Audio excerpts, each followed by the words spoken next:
So anyway, welcome to the podcast by Paulina and Gemma. All about frank, unscripted conversations between friends on everything to do with a balanced, happy life, sometimes business, sometimes personal, often quite ranty, always passionate. Hi, I'm Gemma. I'm a professional problem solver and leadership coach obsessed with learning about being the best possible human. Reading all the books, doing all the training, trying all the holistic therapy. Hi, I'm Paulina. I'm an operations and digital marketing manager by day and cat welfare, kitchen witch and tea fanatic by later day. Trilingual, self-development junkie, here to share all of my very many thoughts. So we're back on the rest, as in talking about different types of rest. And yeah, resident expert on rest. That's me. I'm kind of pondering around something at the moment, and I'm wondering what type of rest you think it is that I need at the moment. So because Gemma's turned up super duper energetic today. Not. So I've just sort of gone, hey, you alright, girl? I'm under a blanket. In 2 layers. And I've gone, okay, so tell me about how you're doing. But yeah, I mean, I think that, so where I'm at is really busy couple of weeks with client work, networking events, social events. I have family staying for the whole weekend. I'm off the back of several weekends of busyness, going to weddings, going away. I've got some really exciting stuff going on with my business, but it's a lot. There's quite a lot of different things that are happening. I'm trying to be much more consistent with my days and, you know, bake in time blocking of things, which has been really, really effective. But that means that when I go into client stuff, that can feel like I'm doing quite a lot of different things at once. And then when I go into client work, I love working with clients and I'm all about really trying to bring authenticity to what I'm doing. But at the end of the day, I'm not going to, go into a session with a client and say, oh, I'm feeling super tired today. I can barely be bothered to do this. And I've definitely done that. With clients I know for a long time. Exactly. And I wouldn't, just as a disclaimer, I wouldn't go into something if I wasn't feeling well resourced, but I actually want to have a discussion about, if I can recognize this in myself, if I can feel within my body, I'm feeling kind of tired and I'm feeling a bit drained. Yeah. What is the type of rest that I could lean into now so that then when I have 3 days of client days this week, I've managed to give myself the type of rest. So say, for example, I've got a half day, which I now have to be able to kind of lean into some rest. I've got 7 types of rest menu. Which one am I? Do you know what I'm picturing? Okay, I'm not picturing a menu. I had this little picture, this image in my head of like a quiz show when we've got this big wheel we can spin. It's like, spin that wheel! And it's like the wheel of the 7 types of rest. Okay, what type of rest is it that I need? Ding, ding, ding. I think it's actually potentially 2. Okay. So first, that springs to mind immediately is emotional rest. Okay. Tell me what it is. Also social rest. So emotional rest is all about whether you have the space to show up unvarnished, unmasked with your emotions and be honest with them.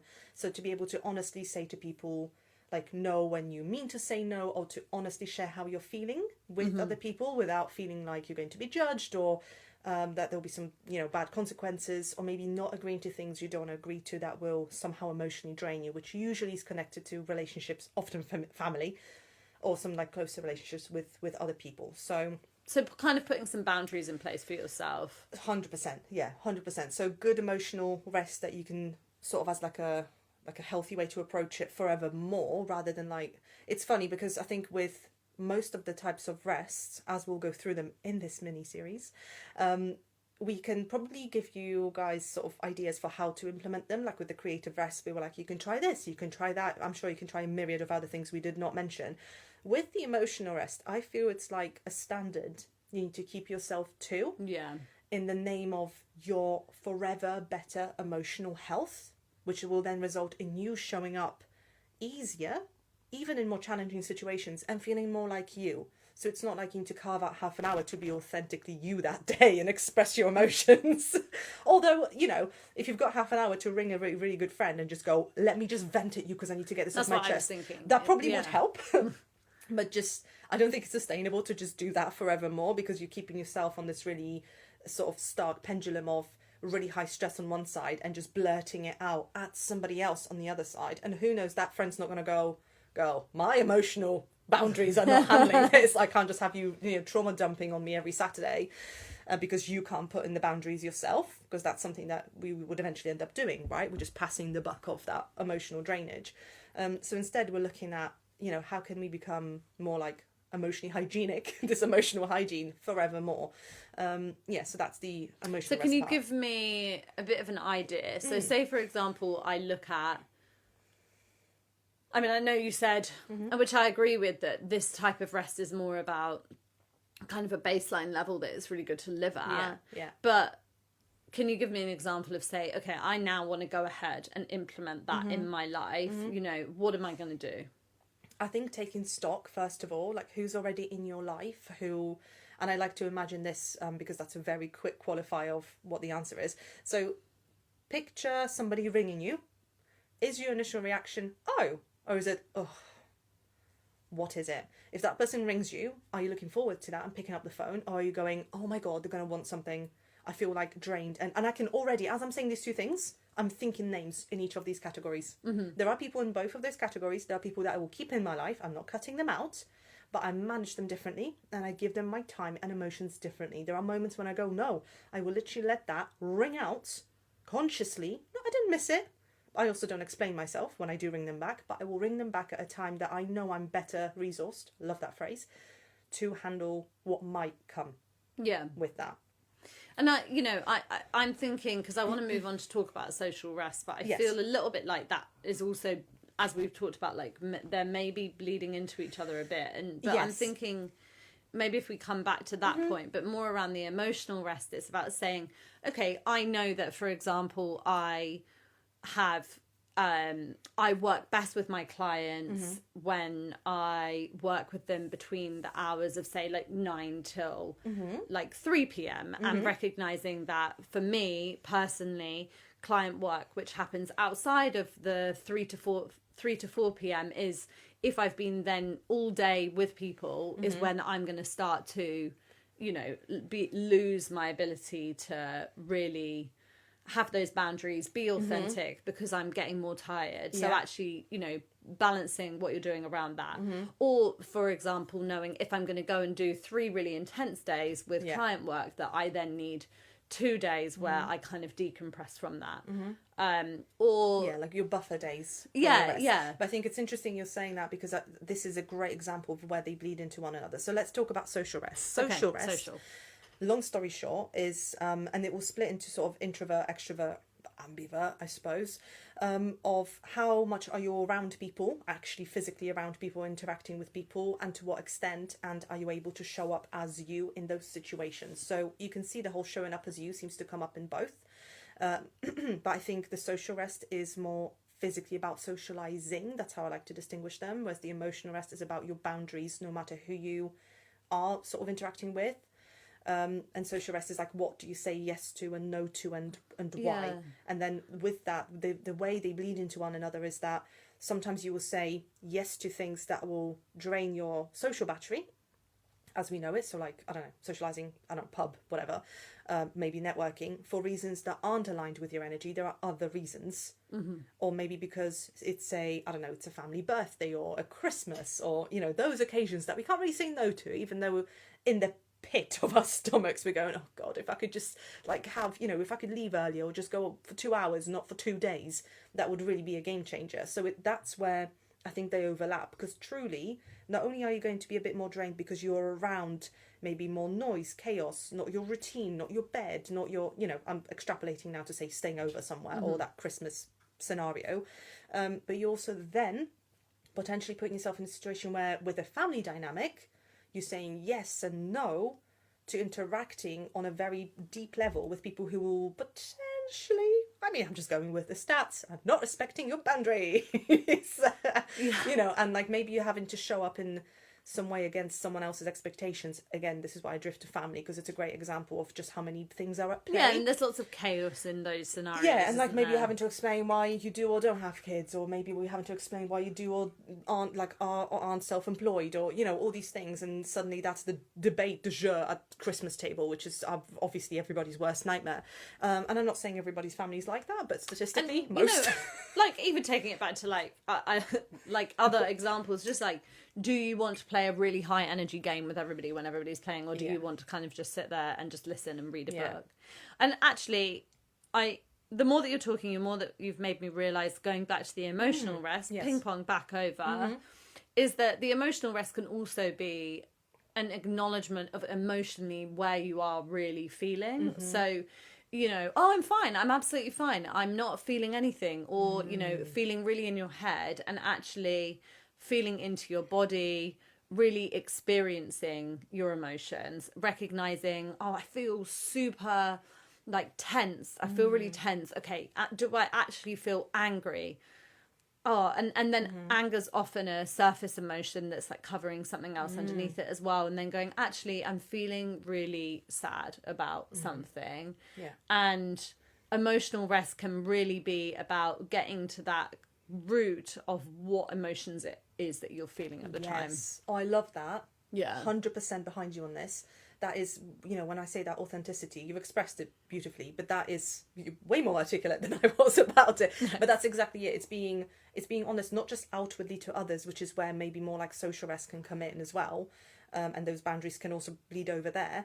But like you said, to yourself, because I can keep going around and you can be like, oh, how are you doing, Paulina? I'll be like, I'm fine, which is what I did most of last week. I was fine, right? Look, but being in denial. truly have like a joke with me, which is that I hate to just say, oh, are you okay? Yeah, I'm okay.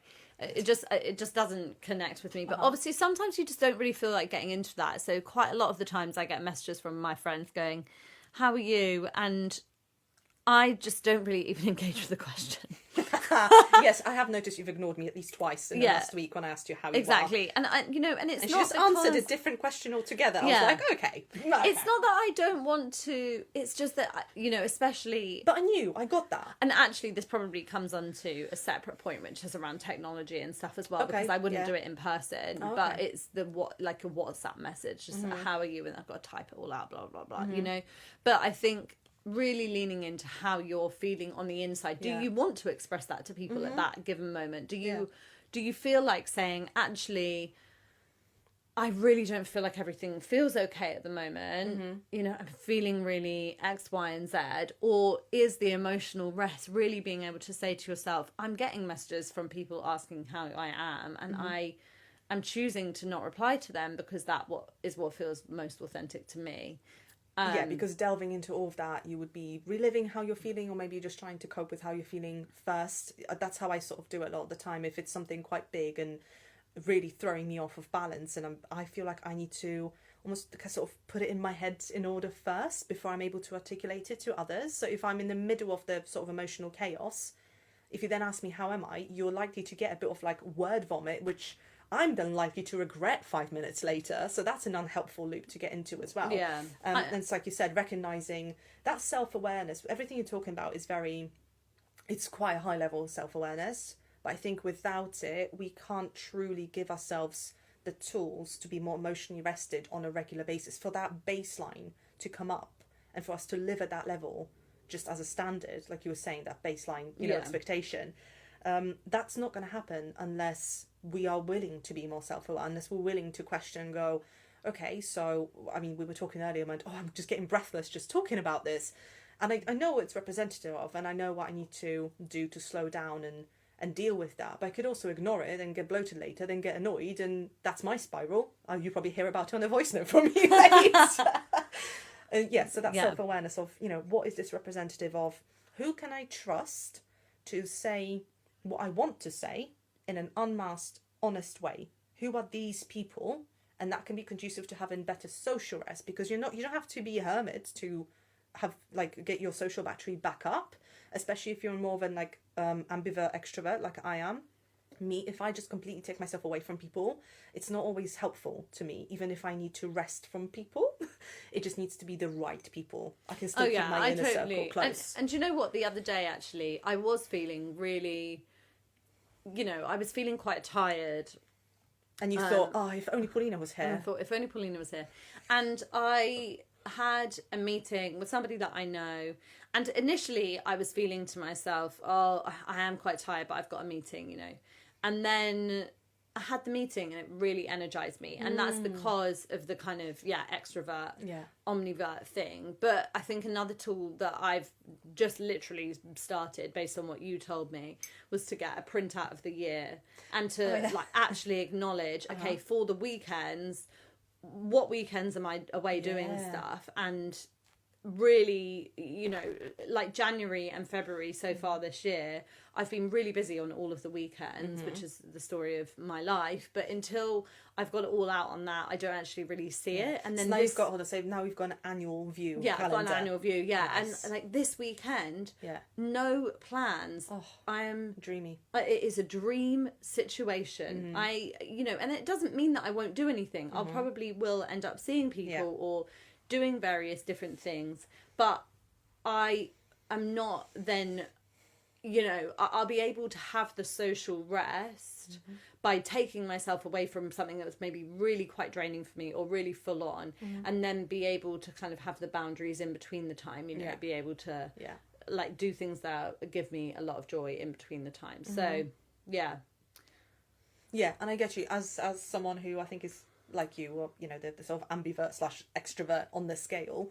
It has been a massive shift, which basically happened sort of since the lockdowns and then onwards into forced introvert life and then coming back out of it. It's been a massive shift to now be choosing weekends with no plans and not see them as just places in my calendar to fill, but instead see them as like something else. Post-COVID, and I think that we don't give ourselves enough credit for what the impact, especially I think on a lot of, this is probably a separate thing and I've not done really any research about it, but the impact on extroverts of that kind of COVID and the lockdowns, because before we went into the pandemic, I would have said 100% I'm an extrovert. I need to be out, all the time doing stuff. And then taking it away, I feel like it's just that thing about busy life, really overfilling your calendar and then not having that. I've realised that there is no one that is more interesting for me to spend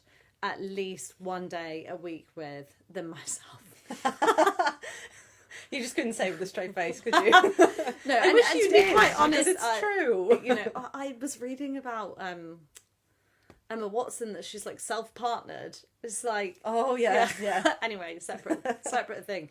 And I don't get one day a week just with myself really, but the value of really having that time with yourself, being honest with how you're feeling, emotional rest, tick, with then being able to have authentic connection with people that you really feel that you can be honest with, which is the emotional rest and the social and within element. The social rest, not striving. I know we've talked about sort of ambivert, extrovert, we're not introverts, so we're not talking from our own experiences on that, but we have definitely become more introverted. I was going to say as well, as we age, we become more discerning about how we spend. I've frozen in time. I don't know what you're talking about. I'm so sorry. I've definitely aged and I love it. I can't wait to age some more. It's that thing of we become and we should become more discerning about where we spend our energy. I think it becomes clearer that there's only so much there is and I want to spend it in a very intentional way, and that also translates to social rest. So I still will be wanting to go out and do things, but my going out and doing things now manifests differently. This could just be me speaking to you or going for a coffee and cake. It doesn't have to be night out. And God, I don't know, out till 3 a.m. 1. I haven't got the energy for that, the physical energy for that. Physical rest, a separate thing. So it's, that menu of options is so much bigger than it may at first seem. It's not all just binary, introvert, extrovert, social, emotional. You cut someone out or you accept them wholeheartedly. You can choose the path depending on the week of the month, the day of the month, the season of the year that suits you. But I think it all comes down to where is it that you are, and taking that, what I said earlier, taking stock of what currently does and doesn't work, because otherwise you're just throwing things out the wall hoping something sticks, and I don't think that's the way to go forward. Really look at your relationships now and go, who does actually light me up? Who do I feel like I can honestly say when I want to say how I'm feeling? Yeah. You know, or who will push me no matter how much I say I'm fine. Sometimes it's good to push a friend a little bit, prod them, just be like, but are you? Are you? But, for example, with you, I know that if you ignore me on WhatsApp when I said how you are, I won't push. You've chosen not to, and there's a reason. So I want to respect that, but I'll come back to that some other way. Because part of it is the digital part, which, you know, digital rest is a separate thing, which we could do as a bonus. Secret 8th way of resting, digital rest. I think that we should. I really think that we should. You know, so I think... Yeah, it's beautifully nuanced in that way. Like, it is your path, but I'm very and strongly everybody's really different in it, right? You know, Yes. we can't sit here really. I think especially with the emotional and social rest, and kind of give the catalogue of these are the things that you can do. No, we can only just give you those parameters of how to try and navigate it or recognise. And you know, like, we are both this kind of omni Ambivert. What am I like? Ambivert, extrovert, yeah. It's like is it the vegetarian? Yeah, omnivore. You're thinking omnivore. I'm thinking omnivore. Oh, so I think we've established Gemma needs some rest. She might need some cognitive rest. Gemma just is, like, very good at confusing different words. I did that the other day. It doesn't matter. But yeah, and, you know, like, if we were to have this conversation with people that were very much introverted, it would be really different. Well, I think they would agree on the sort of what we talked about in terms of parameters and recognising how, but of course what they would consider restful and not. Yeah, that's what I mean in terms of, you know, the level. Like, for me, if I think about an entire week with no social plans, that would be too much for me. Yes, because I would need energy from other people. I think I hit like 48 hours and then I go, oh my god, I'm in isolation. I'm a hermit. Like, the idea for me of living on a desert island all by myself, even though I do really enjoy my own company, is not a pleasurable one. Whereas for some people that would be just a dream. Yeah. So agreed. Yeah. So know your own, and this is the self-awareness part. You need to give yourself a chance to get to know yourself, to go, well, what is it that I enjoy? Do I actually enjoy it? Or can I just keep bringing it a little bit down? Strip away the extra noise, and then go, what feels right? You can always add more. You can always say yes to more things. Yeah, I love that question. What feels right? What feels right? Yeah, it feels right for us to end now. So anyway...